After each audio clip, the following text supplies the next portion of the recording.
Chapter 5. Energy. Sun Tzu said, "The control of a large force is the same principle as the control of a few men. It is merely a question of dividing up their numbers. Fighting with a large army under your command is nowise different from fighting with a small one. It is merely a question of instituting signs and signals. To ensure that your whole host may withstand the brunt of the enemy's attack and remain unshaken, this is effected by maneuvers direct and indirect. That the impact of your army may be like a grindstone dashed against an egg, this is effected by the science of weak points and strong. In all fighting, the direct method may be used for joining battle, but indirect methods will be needed in order to secure victory. Indirect tactics, efficiently applied, are inexhaustible as heaven and earth, unending as the flow of rivers and streams. Like the sun and moon, they end but to begin anew.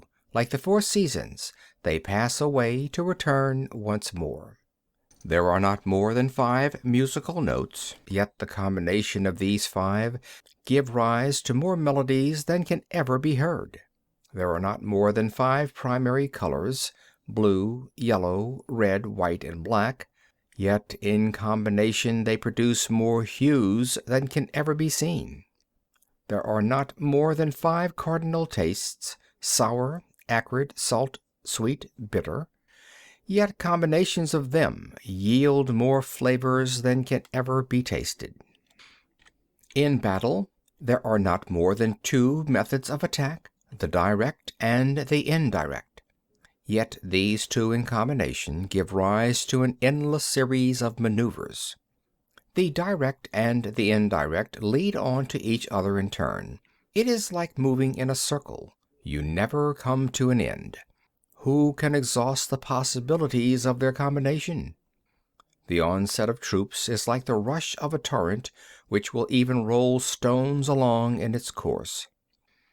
The quality of decision is like the well-timed swoop of a falcon which enables it to strike and destroy its victim.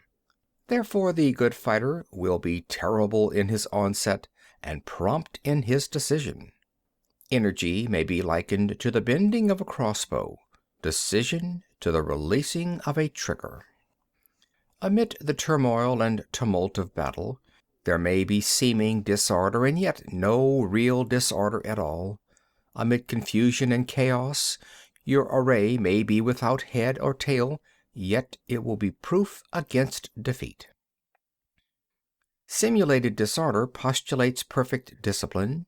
Simulated fear postulates courage.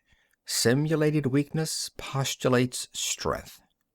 Hiding order beneath the cloak of disorder is simply a question of subdivision. Concealing courage under a show of timidity presupposes a fund of latent energy. Masking strength with weakness is to be effected by tactical dispositions. Thus, one who is skillful at keeping the enemy on the move maintains deceitful appearances, according to which the enemy will act. He sacrifices something that the enemy may snatch at it.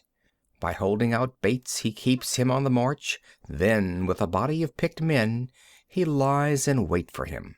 The clever combatant looks to the effect of combined energy and does not require too much from individuals. Hence his ability to pick out the right men and utilize combined energy. When he utilizes combined energy, his fighting men become as it were like unto rolling logs or stones. For it is the nature of a log or stone to remain motionless on level ground, and to move when on a slope. If four-cornered, to come to a standstill, but if round-shaped, to go rolling down. Thus the energy developed by good fighting men is as the momentum of a round stone rolled down a mountain thousands of feet in height. So much on the subject of energy. End of chapter 5.